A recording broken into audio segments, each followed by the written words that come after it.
Welcome back to JDM Legends, presented by Turn 14 Distribution, where today we're going big on brakes and suspension, and I do mean big.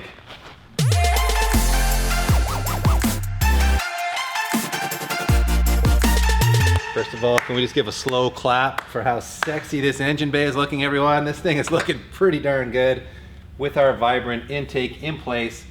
You guys will have seen this built as part of the whole setup that the gentlemen at Vibrant Performance built for us. And we're certainly not dissing their work.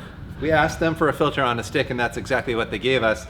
But Pete had the, what I think, very clever idea of trying to retrofit the factory airbox in this space. Lots of fresh air coming in here, shielded from engine bay heat. It is obviously quite close to the turbo, so I think a very good idea. However, how to mate these two together is really where things are going to get interesting and challenging. So I think we just get into it here, PT, and see what we can figure out.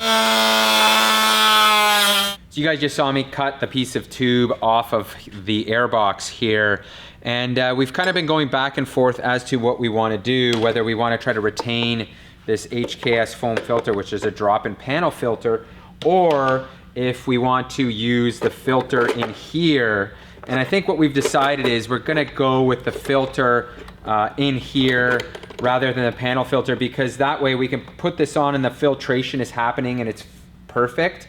Whereas with the panel filter, then we have to ensure that our seal here is really, really good. Otherwise, you're gonna get dirty air being sucked in and kind of negating the whole purpose of that panel filter. So what the next step here is, I'm just gonna mark this and cut the 4-inch hole out here.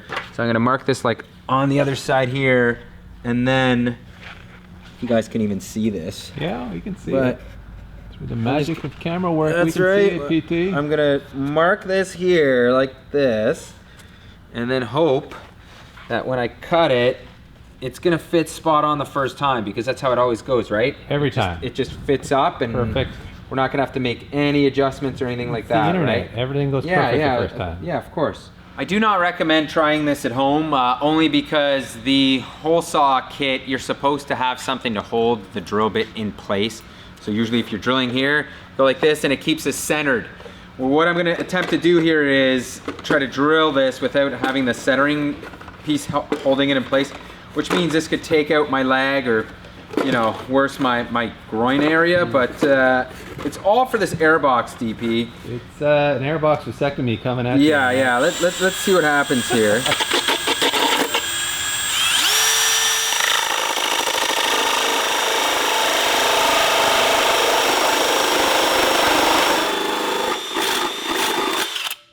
Wow. Oh, that actually worked. That worked really, really well. Look at that. Pipe fits in here like perfection. This is ready to go here, right, DP? It's kind of crazy. Now, if this lines up, man, we have ourselves a perfect winner.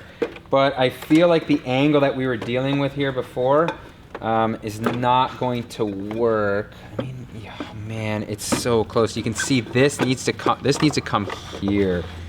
So unfortunately, by the time you put this here, you try to bring this up here, you can see the angle's just off. I'm just gonna keep cutting here and moving this over and over until we've got what we need. So as you guys saw, it's not fitting this way, so I just need to section this out a little bit more.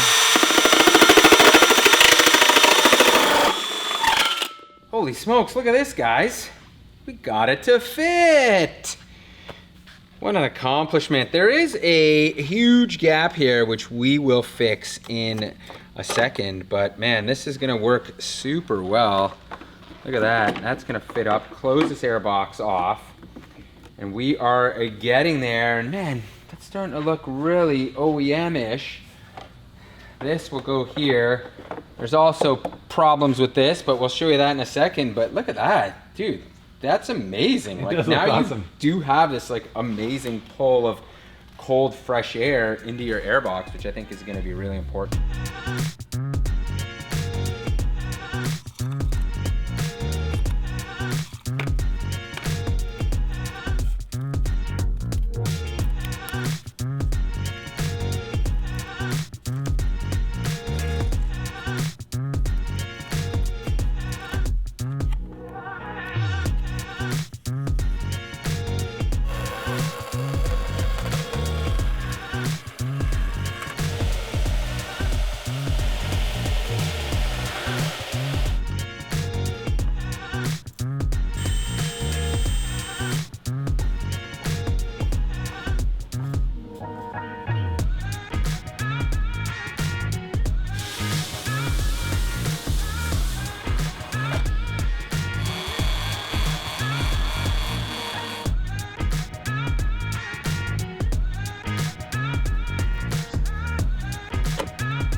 And there we have our OEM integration of our Vibrant intake, and man, it works, I think, remarkably well.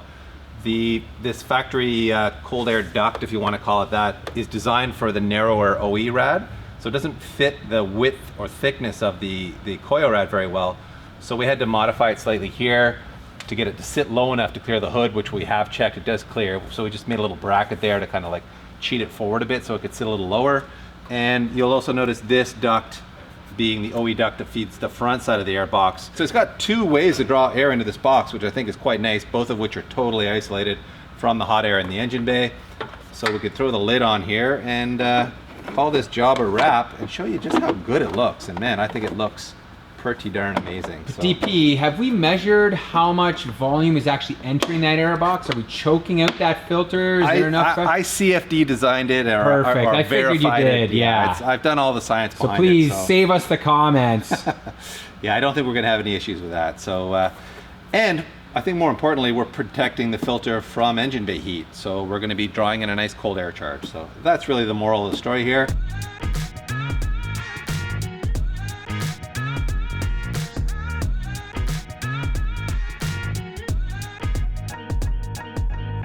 That is finally a wrap under the hood, everybody, and that's a very big milestone for us, which means we can move on to other things, including suspension and brakes.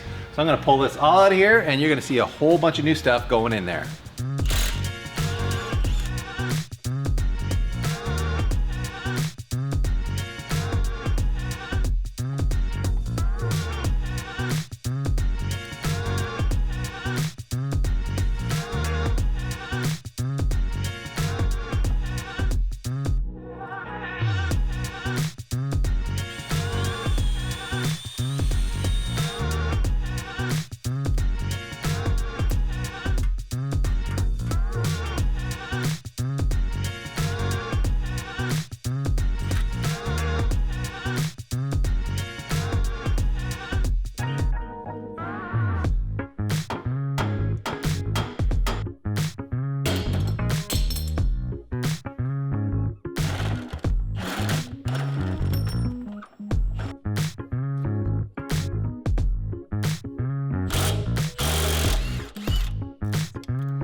All that old stuff is stripped off and it's time to start putting on the shiny new stuff, starting with these KW V3s where, as you saw, we are reusing the factory top mount. And that comes with pros and cons. The pro being, there's a nice big rubber isolator in there, so it's really gonna reduce NVH. So for a car like this, which is gonna see considerable amounts of street use, I'm not at all opposed to this. You know, going to an aftermarket one might make life a little easier because you don't have to do that swap over, but now that it's on there, it is gonna reduce NVH, which is a bonus. And I should mention these V3s are both rebound and compression adjustable. So it gives you a lot of tuning. And what we've found, because we've run V3s on a ton of cars over the years, including my G35, which is a very similar car in size and weight to this one, is to run it at their factory settings to start with. So that means 9 from full stiff on rebound and 6 from full stiff on compression. And one last thing to note with these is they do come in a stainless steel shock body, which I find to be a very, very good thing in a climate like Canada because we get so much corrosion here. So this car being from Japan doesn't have a lot of corrosion on it, and frankly, this car will never see any driving in the winter, but even in storage here, things tend to rust. So this will never rust. You'll never have issues with like the threads on here like corroding up and making it difficult to adjust the collar. It's just a really durable package, really well thought out, and really high quality. So I'm stoked to be putting these on the Supra now.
Look at that, everyone. All new everything in here, and it is a symphony of colors, isn't it, PT? We got yellow and purple and blue and orange down here, but let's start with the blue, which is hard race.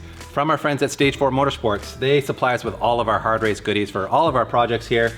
And these, of course, are a camber adjustable upper control arm, which on a car like this, which is going to see track duty and is going to have a pretty aggressive wheel and tire package on here, it's going to fill up this wheel well. We want to be able to push some camber in here to clear the fender. And we just want camber to give us more grip in the corners at the racetrack. So this is our solution for that. And if you go to stage4motorsports.com, you can buy hard race stuff. They stock a lot of it, including the Supra and GTR stuff, a lot of Honda stuff too. And they'll ship within Canada within like 2 or 3 days, and it's only a day or two longer in the States. They ship everywhere North America wide.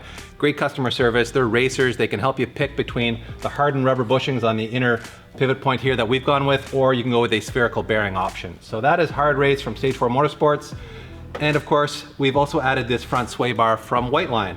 This is a 30 mil bar. It is a solid bar.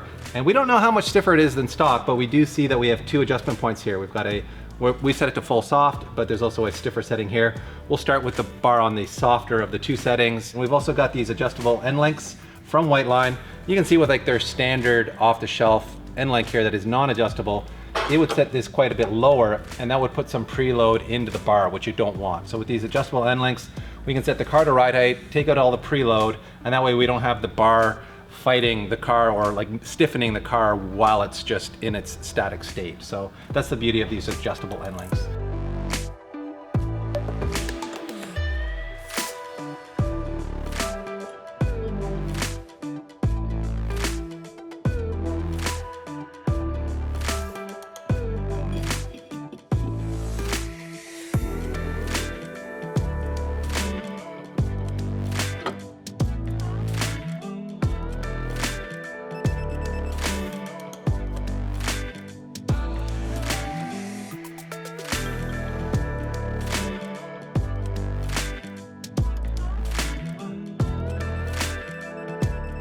Bam! I bet you were not expecting me to go that big, everyone, because really the stock brakes are not terrible on this car, but this is a huge upgrade, literally and figuratively. This is StopTech's Big Brake Trophy Kit in this beautiful, I don't know what to call this finish, hyperchrome, I'm just gonna call it hyper sexy, 6-piston STR60 caliper. So this is based on their motorsport stuff, but it has seals and so on in it that make it more street oriented, so more longer service life and that sort of thing. And of course we've loaded it up with StopTech Sport Pad, which is an excellent street pad that can take track duty, especially with this much thermal mass on tap. I don't think we're gonna see any brake fade at all on those sport pads, even though they're not really designed to be like a super high temp pad. They'll work awesome with this 355 millimeter aero rotor. So obviously it is vented with StopTech's technology inside to really move air through it very efficiently and keep it nice and cool. 2-piece design, so it's lighter. And they've even put special hardware in here to prevent any noise. I can't wait to get the wheels and tires on here to show you how it's really gonna look, but just looking at it with the wheels off, I mean, I could just stand here all day looking at these things. PT, do you have envy yet, buddy? Listen, the GTR comes with good brakes, so yeah, no I don't. You sound envious to me, Peter. Let's be honest. That is some sexy stuff right there. All right, we are getting ready to tear the rear apart and get ready for the rear to look just as good as the fronts.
You don't think we were just going to throw stock brakes on the rear of this car, did you? Look at those things.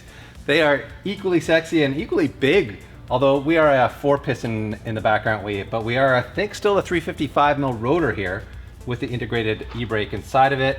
And of course, we used all Hard Race arms. There's 3 arms there from Hard Race. There's a traction rod, a tow arm, and a lower camber arm. And they add a lot of, or reduce compliance on the inboard side quite a bit with pillow ball mounts. So same thing that I ran on my Flexus, which did not add any NVH. I was really impressed by it, so I'm optimistic we won't pick up any NVH from those pillow balls on this car either. We've also got a white line rear bar on here, which interestingly is the same diameter as the stock bar, but feeling the two for weight, this is a solid bar, the other one I think is a hollow bar, and this one has 3 points of adjustability too, so it'll give us that tunability at the racetrack. I think that's it for the rear back here, and I should mention that everything you see here, other than the Hard Race parts, you can get at Turn 14 distribution, or at least your local performance shop can get a Turn 14 distribution for you. And if you want to learn more about what Turn 14 is all about, I would also recommend going and checking out their media site, which is called Pit and Paddock. They're putting out some incredibly high quality content on that website. And they also have a YouTube channel where they're putting up some content there as well. All of it is really well done by professional magazine editors like Sam Dew, formerly from Super Street, is there now. So they've assembled a really great team there and are putting out really, really top quality content. They are really embedding themselves in the car scene in a big way, as they should. They are truly, truly hardcore car guys themselves. So exciting to see them branching out into that. Well guys, that is a wrap on this one, and I hope you enjoyed it as much as I did. Man, it is just so gratifying to finally be bolting on all of this stuff in the wheel wells, which is really more my cup of tea than all that turbo stuff in the engine bay. That's PT's department. This is more my kind of thing, and man, to be using really, really high quality stuff throughout here is got me pumped about getting this car aligned and to the racetrack, which unfortunately we're getting into winter here, so that might not happen until the springtime. But when are we moving down south, DP? Seriously, we got to move to Florida and move into LZ's compound or something. But who knows, maybe we take these cars south and rip them down there. But at the very least, you're going to see this car on the dyno making cool dyno noises before we get to the racetrack. In the next one, I think you're going to see a bigger reveal than this maybe, with our wheel and tire package, as well as a bunch of other exterior stuff that we've got planned. So stay tuned for that. It's going to be a good one. And in between now and then, we may punish you with another GTR episode too. It is a stunning work of art, guys. Honestly, like seeing the quality and craftsmanship that goes into all of this, it is beyond amazing. Like even all of these springs, which, you know, I don't even know where Ian gets.